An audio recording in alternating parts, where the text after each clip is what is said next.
Mari sidang jemaat yang dikasihi Tuhan, kita mulai ibadah kita biarpun secara online tidak mengurangi hormat kita kepada Tuhan pada pagi hari ini. Kita boleh bersama-sama berada di tempat kita menyiapkan hati kita sambut kedatangan Tuhan.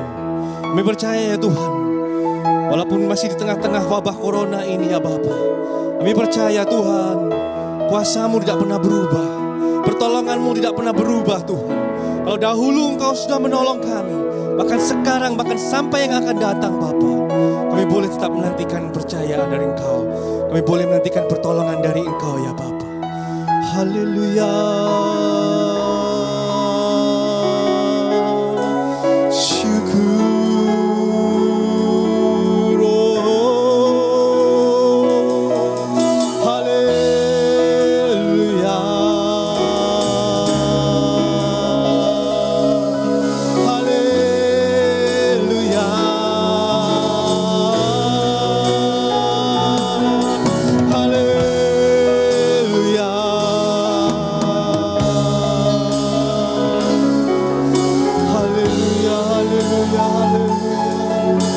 Mazmur berkata, Raja Daud pernah berkata dalam kitab Mazmur, dahulu aku muda, sekarang aku sudah menjadi tua. Aku tidak pernah melihat orang benar ditinggalkan Tuhan, bahkan anak cucunya sampai meminta-minta roti. Kita percaya pertolongan Tuhan tetap ada pada kita. Di tengah-tengah segala musim yang sedang berlalu, Tuhan tetap bersama dengan kita. Haleluya, haleluya Yesus. Musim makan selalu berganti, kasih Tuhan tetap abadi, tak akan berubah sampai selamanya. Ku tetap percaya, amin. Nyanyikan dengan penuh iman. Ku yakin Tuhan memberkati, haleluya Yesus. Ku yakin Tuhan melindungi, amin. Burung di udara Tuhan pelihara, karena kasih-Nya.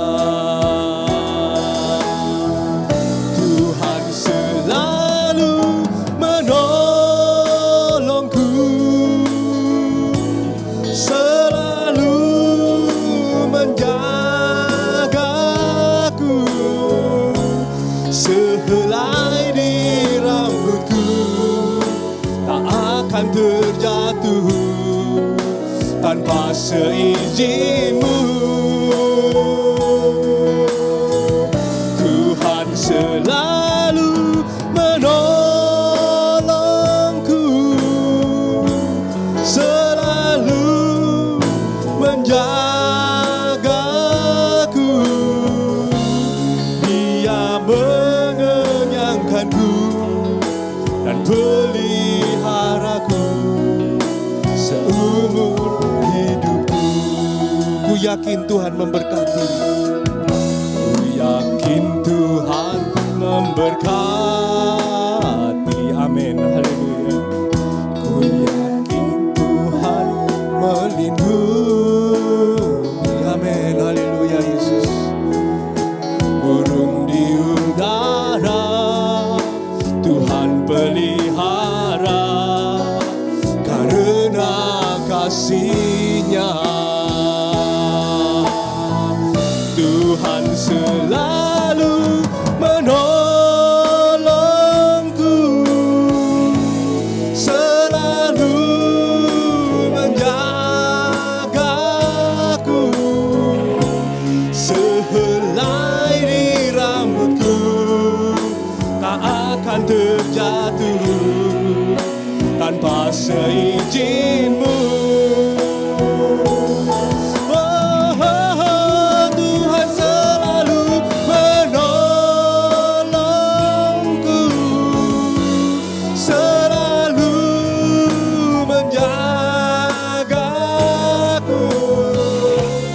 Dia mengenyangkanku dan peliharaku seumur hidupku. Sekali lagi dengan sungguh-sungguh. Oh, Tuhan selalu menolongku, selalu menjagaku,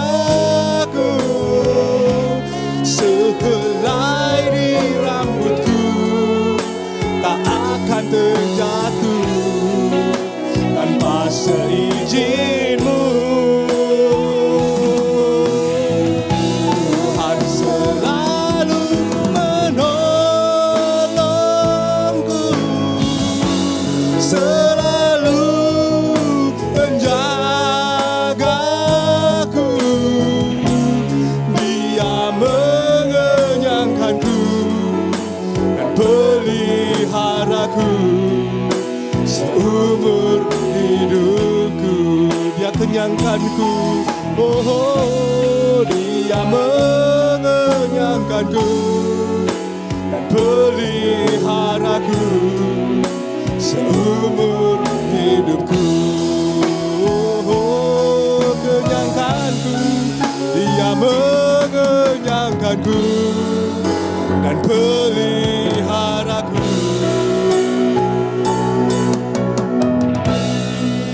seumur hidupku. Haleluya,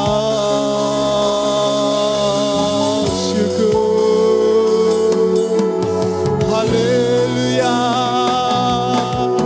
haleluya. Oh, Engkau baik, Engkau ajaib. Haleluya, haleluya,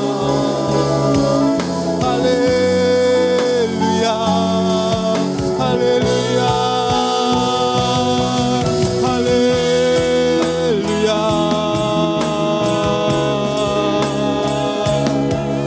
haleluya,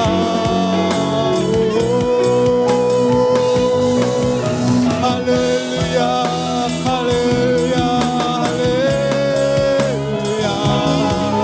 haleluya,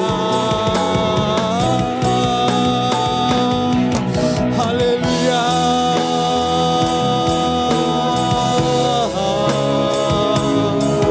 haleluya.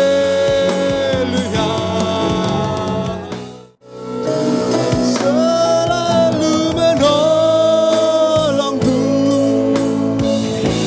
selalu menjagaku,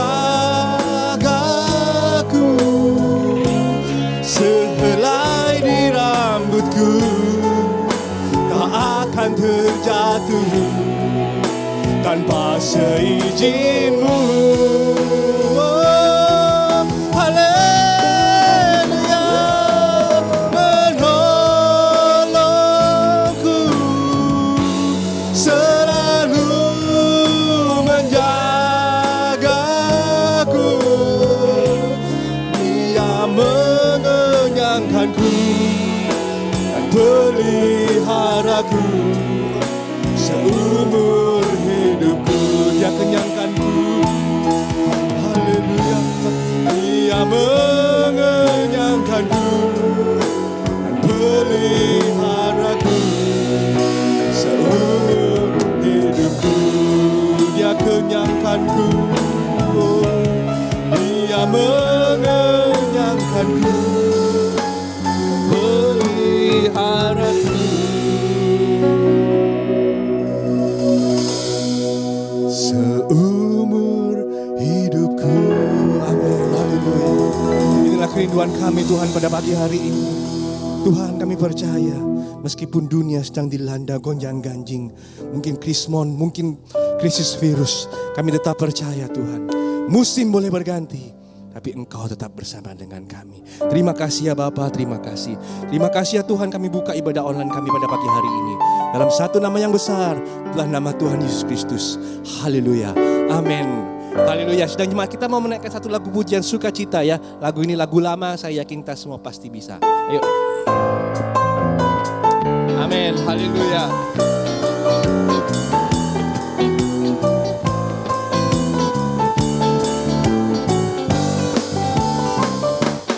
Ada satu sobatku yang setia,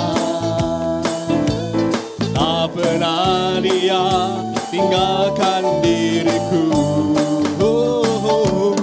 Di waktu aku susah, waktuku sendirian, dia selalu menemani hidupku. Sebentar saudara, ini lagunya diganti sedikit ya. Di waktu aku susah, akunya itu diganti nama saudara ya. Mungkin masa sih kita nggak pernah susah? Pastilah ya. Tapi jangan hidup dalam kesusahan. Kita boleh susah, tapi kita ingat Tuhan beserta kita. Jadi gini, di waktu Michael susah, di waktu siapa nama saudara diganti di sana ya. Di waktu Michael susah, waktuku sendirian, dia selalu menemani hidupku. Haleluya, sekali lagi penuh sukacita. Ada satu sobatku yang setia, amin, tak pernah dia tinggalkan diriku.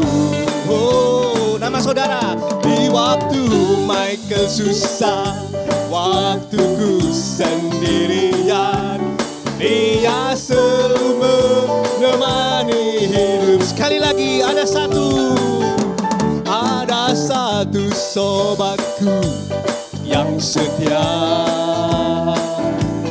tak pernah dia tinggalkan diriku.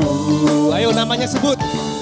Di waktu Michael susah, waktuku sendirian, dia selalu menemani hidupku. Siapa dia? Namanya Yesus. Namanya Yesus. Nama Yesus yang menghibur hatiku. Namanya Yesus. Namanya Yesus. Nama Yesus yang menghibur hatiku. Namanya Yesus. Namanya Yesus. Amin. Namanya Yesus. Nama Yesus yang menghibur hatiku. Namanya Yesus. Namanya Yesus. Nama Yesus yang menghibur hatiku. Nama Yesus. Nama Yesus yang menghibur. Nama Yesus yang menghibur. Nama Yesus yang menghibur hatiku. Haleluya. Amin. Puji nama Tuhan. Pujian kita penuh sukacita saudara. Haleluya. Kita akan mempersiapkan hati kita untuk mendengarkan firman Tuhan. Sungguh kita percaya kekuatan kita hanya datang dari Tuhan. Dia tidak pernah meninggalkan kita dan tidak pernah menjauhi kita. Haleluya, syukur haleluya.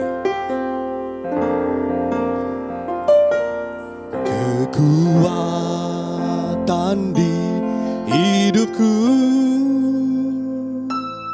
ku dapat dalam Yesus.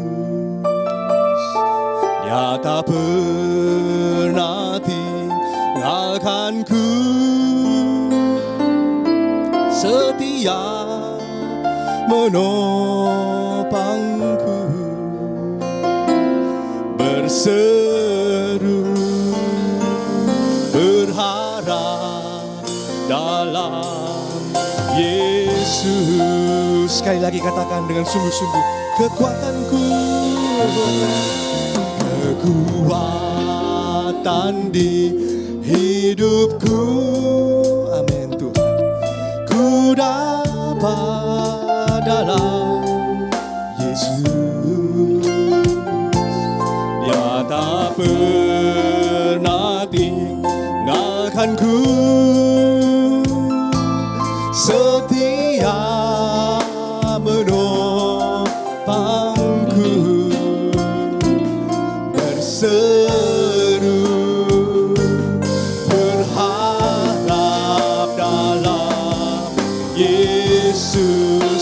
bersama-sama. Oh, ajaib Kau Tuhan, penuh kuasa, sanggup pulihkan keadaanku dalam tangan-Mu. Seluruh hidupku tak akan goyah. Ajaib Tuhan, ajaib Kau Tuhan, penuh kuasa, sanggup pulihkan keadaanku dalam tangan-Mu. Seluruh hidupku tak akan goyah. Sekali lagi dengan sungguh-sungguh katakan ajaib Tuhan, ajaib Kau Tuhan, penuh kuasa, sanggup pulihkan keadaanku dalam tangan-Mu. Seluruh hidupku tak akan goyah selamanya, tak akan goyah selamanya, tak akan goyah selamanya. Haleluya, haleluya. Tiba saatnya kita akan mendengarkan firman Tuhan yang akan disampaikan oleh hamba-Nya. Shalom, puji nama Tuhan. Jemaat yang beribadah online di pagi hari ini, mari kita bersama-sama membuka hati dan pikiran kita. Kita konsentrasikan untuk menyambut firman Allah. Mari kita berdoa bersama-sama. Bapa di surga, berfirmanlah ke dalam hati kami, roh kami, pikiran kami. Berilah telinga seorang murid agar kami dengaran mentaati firman-Mu. Sucikan hati kami semua, pikiran perasaan kami. Berikan kami hikmat untuk mengerti firman-Mu. Biar firman-Mu yang Kau urapi jemaat dan hamba-Mu supaya menjadi rema, jadi pengetahuan rohani yang bermanfaat bagi kami semua. Terima kasih Tuhan, Engkau menerima puji-pujian kami, dan kami percaya Engkau juga akan memberikan kekuatan yang baru, pengertian, pengharapan bagi kami lewat firman-Mu. Kami sambut dengan penuh sukacita di dalam nama Kristus Tuhan, mempelai laki-laki sorgawi kami. Haleluya. Amin. Kita akan bersama-sama membuka di dalam Mazmur Fatsal yang ke-34. Mazmur Fatsal yang ke-34. Kita membaca ayat yang ke-10. Mazmur 34 ayat yang ke-10, firman Tuhan demikian. Takutlah akan Tuhan, hai orang-orang yang kudus, sebab tidak kekurangan orang yang takut akan Dia. Nah, pagi hari ini kita akan merenungi kupasan firman dengan pokok bahasan, dengan tema judul manfaat perasaan takut. Sekali lagi, manfaat perasaan takut. Seringkali pada umumnya orang menganggap, orang meyakini perasaan takut itu buruk. Bahkan memang ada di firman Tuhan. ketakutan itu bukan dari Allah. Ketakutan itu suatu roh dari pekerjaan roh jahat yang berkeliaran di muka bumi ini. Pekerjaan si iblis. Tetapi dalam Mazmur pasal 34 ayat 10, saya berfokus dengan takut itu. Sehingga judulnya manfaat perasaan takut. Ada suatu manfaat yang sangat besar dalam perasaan takut.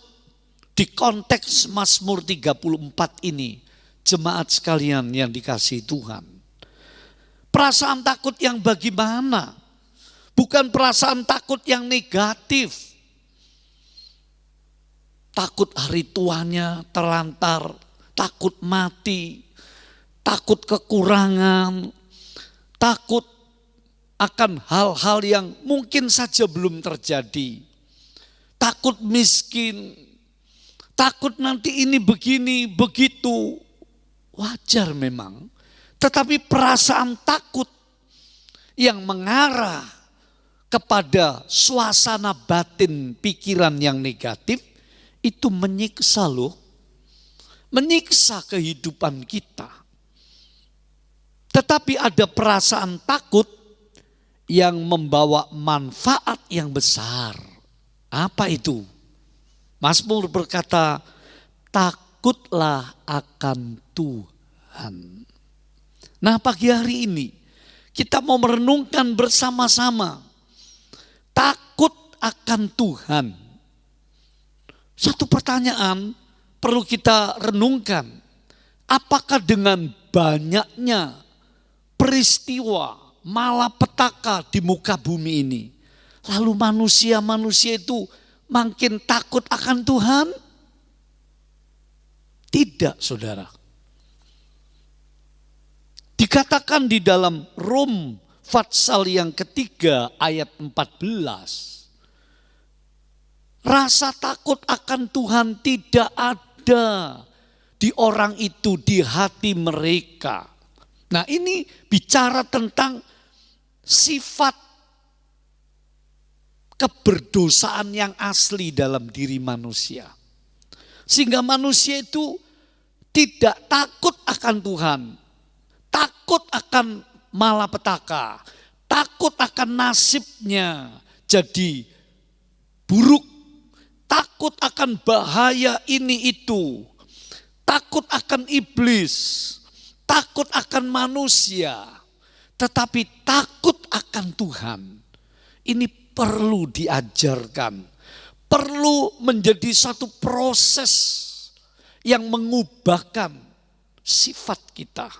Dari takut perkara-perkara yang lain menjadi takut akan Tuhan. Sebab takut akan Tuhan ini sungguh ada manfaat yang besar. Nah, dalam Roma pasal 3 yang saya singgung ayat 14 itu dikatakan tidak ada rasa takut di hati mereka. Itu sebab di dalam kitab Wahyu, kalau saudara membaca kitab Wahyu, saudara akan ketemu peristiwa-peristiwa yang melanda dunia manusia ini. Melanda kehidupan umat manusia semua yang ada di muka bumi. Dengan berbagai peristiwa yang mengerikan, menakutkan, menyedihkan, dan mereka tidak bisa menghindar. Tetapi apakah itu membuat manusia menjadi takut akan Tuhan? Ternyata tidak. Di kitab Wahyu dikatakan mereka malah menghujat nama Tuhan. Mereka menyesalkan. Mereka menganggap Tuhan tidak adil, Tuhan jahat dan sebagainya. Mereka bukan menjadi takut akan Tuhan, tapi takut nasibnya mengalami hal-hal yang buruk. Mereka takut dirinya tertimpa hal-hal yang mengerikan. Itu yang ditakuti, bukan Tuhan yang ditakuti. Jadi jelaslah di pembuka pertama ini, kesengsaraan peristiwa-peristiwa yang mengerikan yang terjadi dan masih akan terjadi di muka bumi ini bukan membuat manusia makin takut akan Tuhan, justru kebalikannya. Unik ya saudara. Mereka akan menghujat Tuhan. Wow, luar biasa ini. Ini satu karakter yang sudah rusak. Satu pemikiran, satu perasaan, satu pilihan yang cenderung kepada kuasa kegelapan. Mereka takut kepada malapetaka itu. Tidak salah, wajar. Tetapi justru malapetaka itu Tuhan mengharapkan mereka menjadi takut akan Tuhan dengan istilah rohaninya bertobat, makin bertobat, kenyataannya tidak. Nah, mari kita lihat lebih jauh. Apa sih artinya takut akan Tuhan? Di dalam Mazmur 34 ini kalau saya renungkan, takut akan Tuhan mempunyai arti yang pertama, suatu ketaatan yang sungguh-sungguh, suatu ketaatan yang sungguh-sungguh pada perintah Tuhan. Jadi ini sebuah perintah, lihat ayat 10, takutlah akan Tuhan. Jadi ini perintah dari Sang Pencipta hidup manusia itu. Perintah dari Tuhan dan Juru Selamat. Perintah dari Gembala Agung kita. Perintah dari Sang Maharaja atas seluruh kehidupan di muka bumi ini. Jadi apa itu rasa takut? Sekali lagi saya ulang, suatu ketaatan yang sungguh-sungguh pada perintah. Berarti di sini bukan pilihan. Saudara dan saya bisa memilih takut akan Tuhan atau tidak. Memang kita bisa memilih. Tapi arti daripada takut akan Tuhan yang dimaksud dalam Mazmur 34 itu, itulah suatu ketaatan yang sungguh-sungguh pada satu perintah. Tidak diragukan, tidak bisa dibantah, tapi satu ketaatan pada perintah. Itu pengertian pertama. Pengertian yang kedua, ya, takut akan Tuhan itu suatu perhitungan yang logis, suatu perhitungan yang bijak, yang pakai logika juga, supaya hidupnya aman. Hidupnya merasa aman di bumi ini. Bahkan sampai punya pikiran, perasaan supaya aku jangan masuk neraka. Ambil contoh yang sederhana. Saudara kalau mau berangkat kerja, atau saudara mau mengerjakan sesuatu, atau saudara mau naik pesawat sesuatu, saudara berdoa. Saudara berdoa itu apa? Saudara itu rindu Tuhan, cinta Tuhan? Belum tentu. Saudara takut jangan-jangan pesawat ini jangan sampai ada apa-apa atau jatuh, lalu orang berdoa. Orang berkendaraan sama. Orang berangkat kerja, buka toko misalnya, dan lain sebagainya. Dia berdoa, ya Tuhan, berkati, lindungi, kami memuji namamu, dan seterusnya. Tapi sebenarnya mereka itu ingin hari itu lancar, aman, takut ketimpa hal-hal yang buruk karena lupa doa. Karena lupa baca firman. Karena tadinya mau melakukan suatu perjalanan jauh dia lupa berdoa. Jadi pengertiannya itu takut ini logika. Untuk dapat rasa aman dalam dirinya di muka bumi ini. Dan itu boleh saja. Itu arti kedua dari rasa takut akan Tuhan. Ya takut kehilangan berkatnya, takut tidak dilindungi Tuhan, menjadi tidak aman hidupnya. Bahkan dia takut masuk neraka, sebab dia ingat ayat berkata, Matius 10 ayat 28, takutlah akan Tuhan yang berkuasa, baik membunuh tubuhmu sampai jiwamu dan membuangnya ke neraka. Jangan takut akan manusia. Nah, dia jadi pakai perhitungan. Dia pakai logika, kalau aku gak takut akan Tuhan, wah celaka aku nih. Nah ini pengertian yang kedua, baik-baik saja. Tapi pengertian yang ketiga, takut akan Tuhan, itu bukan saja suatu ketaatan pada perintah, bukan saja suatu perhitungan yang logis, bijak, tapi yang ketiga ini suatu perasaan cinta, suatu perasaan kasih kepada Tuhan, sehingga takut untuk menyakiti hati Tuhan. Itu yang dilakukan Yusuf ketika ia digoda oleh istrinya Potifar.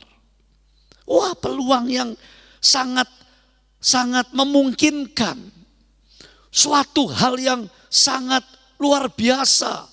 Istri majikannya seorang pejabat istana Firaun yang begitu berpengaruh, tertarik dengan seorang budak muda yang bernama Yusuf. Tapi kalau saudara baca biografinya, apa yang membuat Yusuf tidak menggunakan kesempatan dalam kesempitan? Karena dia punya pengertian takut akan Tuhan, bukan takut nasibnya. Jadi gak enak, kalau dia takut nasibnya gak enak, pasti dia nuruti kemauan nyonya majikannya itu. Tapi karena dia punya takut akan Tuhan, dalam pengertian yang ketiga ini, takut menyakiti hati Tuhan. Takut menyakiti hati tuannya, majikannya. Terlebih takut menyakiti hati Tuhan. Nah yang ketiga inilah saudara, yang paling menyukakan hati Tuhan. Ini yang paling indah, ini yang seringkali sangat kurang dalam sikap hati orang-orang Kristen. Sehingga mereka kebanyakan takut akan Tuhan itu ya sebagai satu perintah, mau tidak mau ditaati. Ya itu satu logika, kalau aku tidak takut akan Tuhan, lupa sembahyang, lupa ini, lupa itu, yang berkaitan dengan nilai-nilai ketuhanan, dia takut ketimpa malapetaka yang buruk, dia ingin aman. Tapi jarang yang merenungkan, yang benar-benar mau menyadari dan melakukan, aku takut akan Tuhan karena aku cinta Dia. Aku tidak ingin menyakiti hatinya. Saudara sidang jemaat ibadah online pagi ini, bukankah kita semua pernah merasa atau memiliki mencintai seseorang? Kalau kita benar-benar mencintai seseorang, manusia itu makhluk yang bisa mencintai dan yang perlu dicintai. Kalau kita benar-benar mencintai anak, kalau kita benar-benar mencintai orang tua, apalagi kalau kita benar-benar mencintai kekasih kita, ada satu ciri, gak ingin menyakiti hatinya. Kalau pacarnya tersinggung, marah, terus dia bilang kamu itu loh nyakiti hatiku. Oh langsung saudara, pacar sorry aku minta maaf loh. Itu pengertian yang mendalam. Takut akan Tuhan di poin ketiga ini, pengertian di poin ketiga, yaitu takut menyakiti hati Tuhan. Loh, hati Tuhan bisa disakiti. Itu banyak ayatnya. Misalnya dalam Efesus Fatsal yang keempat ayat 30. Janganlah kamu mendukakan Roh Kudus. Nah, ini menyakiti hati Tuhan yang dimana Tuhan berdiam melalui Roh Kudusnya di hati orang percaya. Dalam Kejadian pasal 6, Tuhan curhat sama Nabi Nuh. Nuh, aku menyesal menciptakan manusia.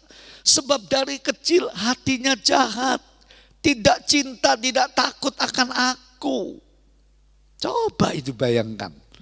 Jadi Tuhan itu bukan satu kekuatan yang tidak kelihatan. Bukan satu energi di alam semesta yang namanya kekuatan gaib atau makrokosmos. Bukan.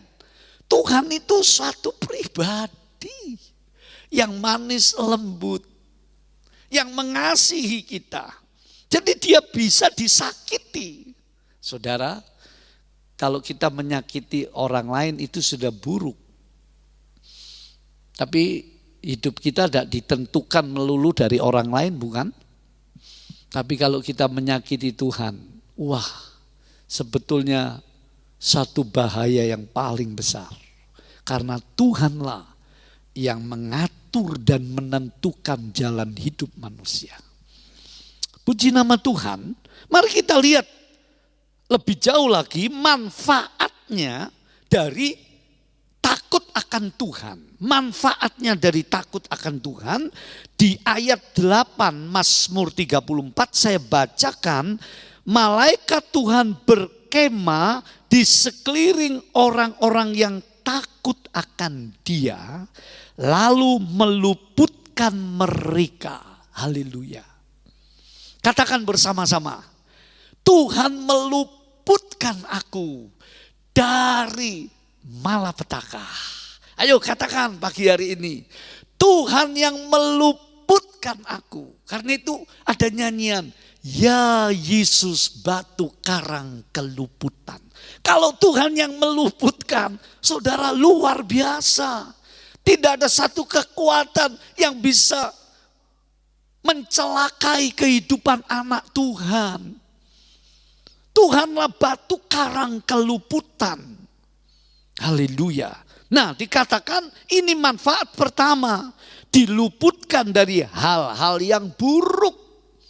Orang yang sungguh-sungguh takut akan Tuhan diluputkan dari hal-hal yang buruk yang Tuhan tidak izinkan. Ada kalanya orang takut akan Tuhan sungguh-sungguh, tapi Tuhan izinkan hal-hal yang buruk. Misalnya Ayub, percobaan demi percobaan tidak habis-habisnya. Tapi endingnya dia diberkati 2 kali ganda. Daniel orang yang takut akan Tuhan. Dia lebih takut Tuhan daripada raja. Dia lebih memikirkan jangan menyakiti hati Tuhan dengan tidak berdoa karena diancam oleh aturan Raja Nebukadnezar. Daniel tetap berdoa sehingga dia dimasukkan goa singa. Tapi Tuhan meluputkan, bukan? Temannya juga diluputkan, bukan dari mulut-mulut singa, tapi dari dapur api atau krematorium, tempat pembakaran yang hebat panasnya. Tuhan meluputkan. Banyak kisah Tuhan meluputkan Israel dari serangan tentara Firaun. Dari orang Midian, dari orang Amalek. Daud diluputkan dari serangan kepungan tentara Raja Saul. Jadi orang yang sungguh-sungguh takut akan Tuhan, itu biasanya diluputkan dari hal-hal yang buruk. Sekali lagi, kalau Tuhan izinkan, pasti Dia sedang melatih umatnya untuk menerima perkara-perkara yang lebih mulia, yang lebih besar maknanya. Manfaat kedua, kalau saudara baca di pasal 34 ayat 10 sampai 11, takutlah akan Tuhan hai orang-orangnya yang kudus, sebab tidak berkekurangan orang yang takut akan Dia. Singa-singa muda merasa kelaparan, tetapi orang-orang yang mencari Tuhan, nah ini orang yang takut akan Tuhan, tidak kekurangan sesuatu pun yang baik. Nah, kita lihat berkat yang kedua, kalau orang sungguh-sungguh takut akan Tuhan, dapat pemeliharaan berkatnya yang berlimpah. Sampai diibaratkan singa-singa muda kelaparan, ini suatu situasi keadaan yang betul-betul sudah nggak bisa diatasi. Sampai singa-singa kelaparan, ini ada apa? Ada satu keadaan, musim, situasi, alam dan sebagainya. Sampai membuat binatang-binatang termasuk raja hutan singa kelaparan. Dan ini singa muda, bukan singa tua. Singa muda itu biasanya tangkas mencari mangsa, selalu dapat. Tapi kali ini dia kelaparan. Ini membuktikan ada situasi yang betul-betul sulit. Tapi dikatakan orang yang takut akan Tuhan, Tuhan memeliharanya, dia mendapat pemeliharaan Tuhan yang khusus. Berkat-berkatnya yang melimpah di luar dugaannya. Sekalipun dalam situasi yang kelihatannya sulit, tidak mungkin. Puji nama Tuhan. Yang ketiga, kalau saudara membaca orang yang takut akan Tuhan dalam Mazmur 34 ayat 13 sampai 14, siapakah orang yang menyukai hidup, yang menginginkan umur panjang untuk menikmati yang baik? Jagalah lidahmu terhadap yang jahat. Ini ekspresi dari takut akan Tuhan. Dan bibirmu terhadap ucapan-ucapan yang menipu. Jadi berkat apa yang didapat oleh orang yang sungguh-sungguh takut akan Tuhan? Jemaat-jemaat yang hatinya mau takut akan Tuhan, pelayan-pelayan Tuhan, anak-anak Tuhan di masa situasi seperti akhir zaman ini, Tuhan berjanji, aku beri kamu umur panjang. Haleluya. Tapi kalau saya gandengkan dengan Maliaki 3 ayat 16, coba saudara buka Maliaki 3 ayat 16, saudara akan menemukan ayat ini berkata begini. Beginilah bicara satu sama lain orang-orang yang takut akan Tuhan. Tuhan memperhatikan dan mendengarnya sebuah kitab, sebuah catatan, sebuah buku atau kitab peringatan ditulis di hadapannya bagi siapa? Bagi orang miskin, orang kaya, orang sukses, orang pintar, bukan, bagi orang-orang yang takut akan Tuhan. Bagi orang-orang yang menghormati namanya. Jadi manfaat orang yang takut akan Tuhan, saya berikan ada 4.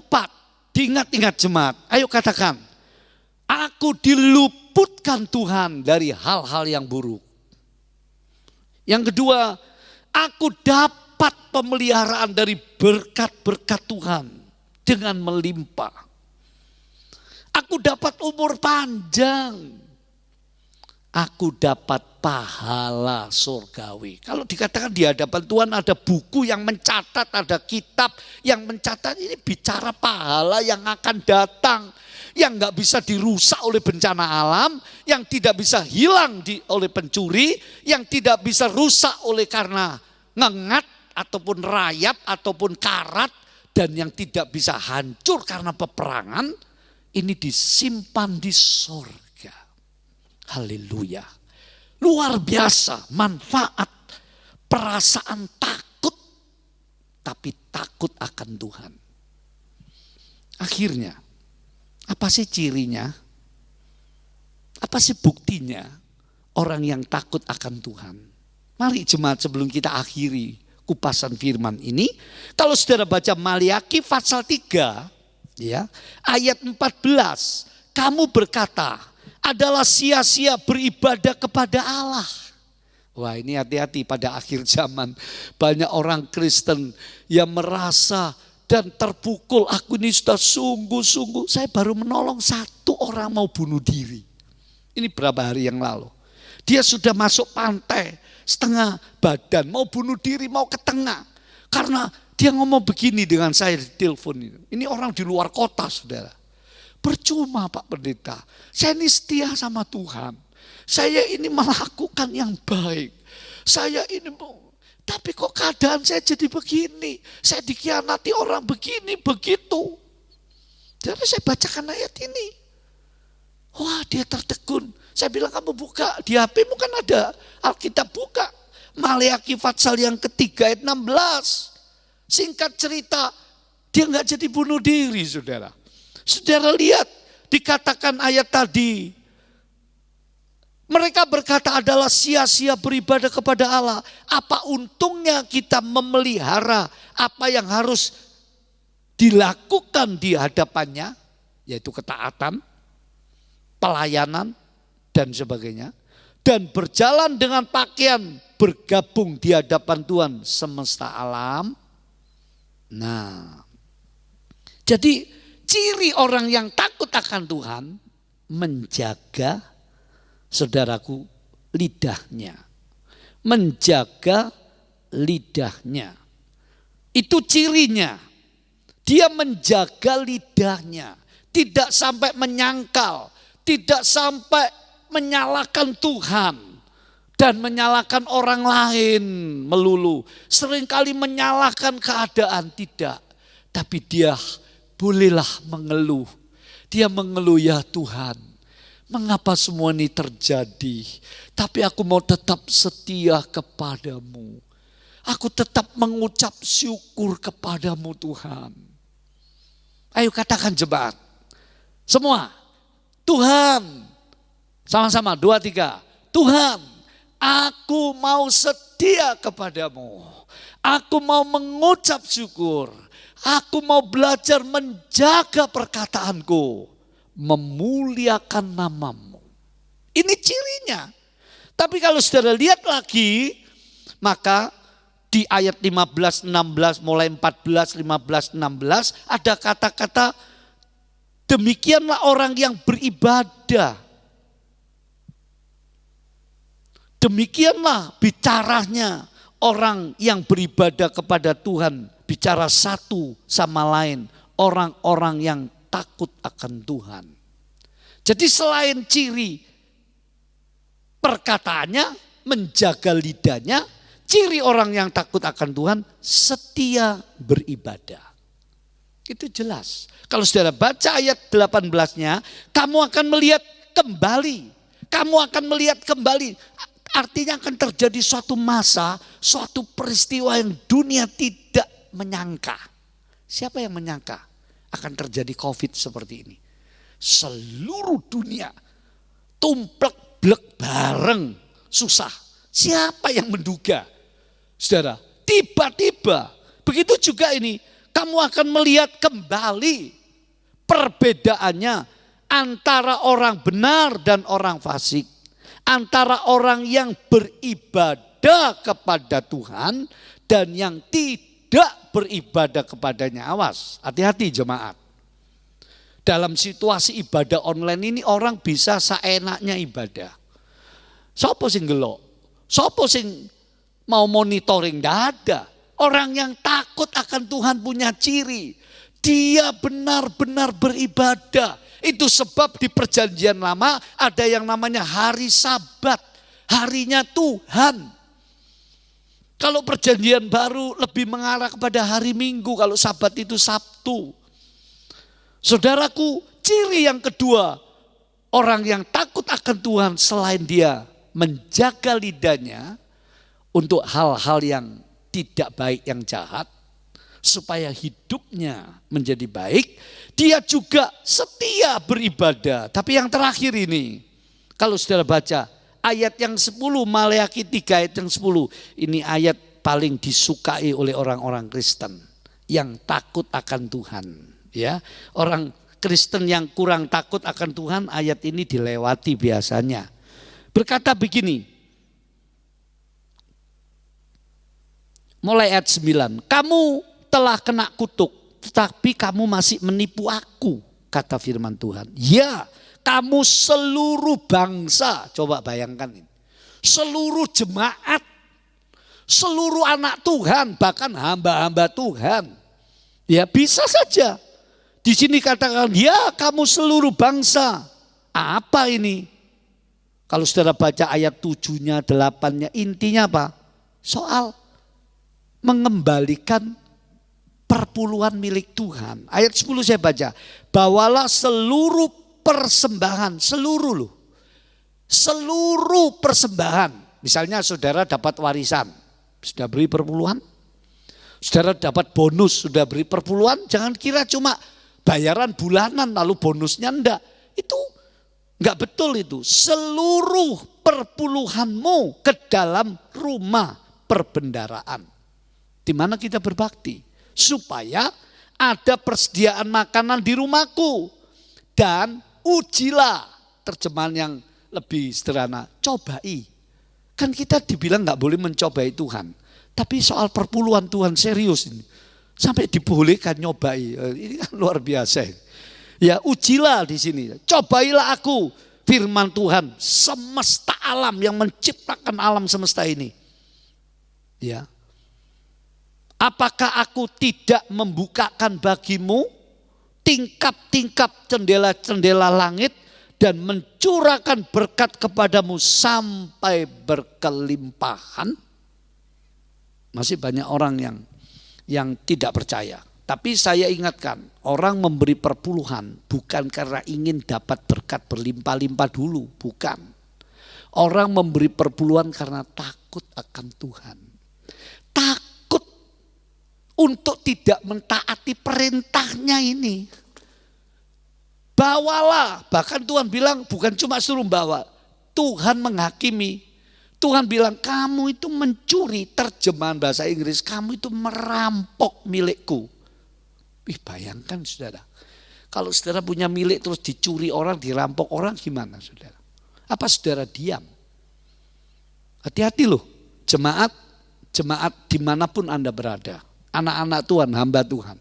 Kalau Anda tidak setia dan tanggung jawab, tidak dengan ikhlas, tidak dengan pengertian, tidak dengan rasa cinta, dengan iman, taat mengembalikan perpuluhan milik Tuhan. Ingat di akhir zaman, siapa yang sungguh-sungguh soal keuangan cocok dengan standar perintah-perintah Allah, dia tidak akan dibiarkan nasibnya. Tapi kalau kita main-main di sini, kehilangan banyak berkat. Berkat rohani sampai jasmani. Sama ada satu pendeta yang ngotot, yang gak beri perpuluhan masuk neraka. Sebab penipu, pencuri mana boleh masuk surga. Sampai begitu, saya kurang setuju. Tapi saudara perhatikan di ayat ini, bukan karena ingin dapat berkatnya memberi perpuluhan. Juga jangan punya alasan, wah penghasilan saya berkurang sekarang yang ini yang. Memang Tuhan gak minta jumlahnya kok. Dari berkatmu, kalau berkatmu cuma 1 juta 100 ribu gak apa-apa. Kalau berkatmu 1 miliar ya 100 juta. Tuhan gak lihat nilainya dulu. Tapi ketaatannya dalam iman, dalam kasih. Dalam pengertian yang benar. Bukan cuma perpuluhan, baca ayat 10. Ya. Itu dikatakan ayat 8. Bolehkah manusia menipu Allah? Namun kamu menipu aku, tetapi kamu berkata, dengan cara bagaimana Tuhan kami menipu engkau? Mengenai persembahan perpuluhan dan persembahan khusus. Jadi masih ada persembahan-persembahan lain. Itu sebab saya berani mengatakan, orang Kristen jangan memberi persembahan yang lain dulu. Kalau perpuluhannya belum beres. Urutannya beri perpuluhan, beri persembahan-persembahan yang lain, beri sedekah kepada sesama, entah mau 5.000, 10.000, sisihkan, baru biaya hidup. Memang menantang saudara. Tidak ada agama di dunia ini yang tidak mengajarkan banyak persembahan. Tidak ada. Coba saudara lihat. Bahkan agama-agama sesat itu, agama-agama animisme, dinamisme, istrinya dipersembahkan, anaknya dikorbankan di atas mezbah, dibakar, disembelih, bayi-bayi, perawan-perawan. Kok orang Kristen yang sudah ditebus dengan darah Yesus kok soal persembahan bulat, khawatir, takut, komentar yang ini, yang itu. Saya tidak habis pikir itu, ngayatnya jelas kok. Di medsos dipersoalkan perpuluhan. Nanti kapan-kapan pelajaran khusus soal itu. Sebab ini penting, menurut saya penting. Bukan pendeta mata duitan, bukan. Saudara rugi. Kalau pendeta tidak menceritakan ini, berarti pendeta itu menyembunyikan hak-hak yang harus kamu dapat. Yaitu hak untuk kesempatan mengembalikan milik Tuhan. Itu haknya, bukan haknya minta dibesuki, minta diberikan makanan rohani, itu hak-hak jemaat. Tapi hak jemaat juga harus diberitahu, ini loh kesempatanmu, ini perintah Tuhan, kembalikan supaya kamu jangan jadi pencuri, perampok. Saudaraku yang dikasihi Tuhan, jangan salah mengerti. Justru di masa sulit Tuhan menantang. Kalau masa biasa-biasa saudara dan saya beri perpuluhan ya wajar itu. Di masa sulit ini tantangan. Tuhan juga menantang. Apakah aku gak bisa buka tingkap-tingkap di langit untuk mencurahkan berkat kepadamu? Loh, coba itu. Puji nama Tuhan. Nah, jadi ada 3 ciri saja. Orang yang takut akan Tuhan, dia setia beribadah. Dia menjaga lidahnya dari yang jahat. Dan dia ikhlas mempersembahkan persembahan, dimulai dari perpuluhan dan lain-lain. Jangan takut jemaat. Tuhan yang punya segala berkat, dia sanggup melipat gandakan taburan kita. Tuhan memberkati. Mari kita sama-sama berdiri dan berdoa. Haleluya. Terima kasih Tuhan. Firman-Mu sudah mendidik kami. Firman-Mu sudah mengajari kami. Menemplak kami bahkan. Kami sungguh banyak kekurangan, kelemahan, kesalahan. Tuhan ajari kami untuk takut akan Tuhan. Seringkali kami takut ini dan itu yang menyiksa kehidupan kami, yang membingungkan hidup kami. Tapi pagi hari ini dalam ibadah bersama secara online, kami diingatkan kembali supaya kami mempunyai hati yang takut akan Tuhan. Sebab di sana ada manfaat yang sangat besar. Ada pemeliharaan berkat-Mu yang melimpah. Ada keluputan perlindungan-Mu yang luar biasa. Ada pahala surgawi yang luar biasa. Ada panjang umur bagi orang yang takut akan Tuhan. Biarlah jemaat-Mu yang beribadah pagi ini mengerti dan mentaati firman-Mu.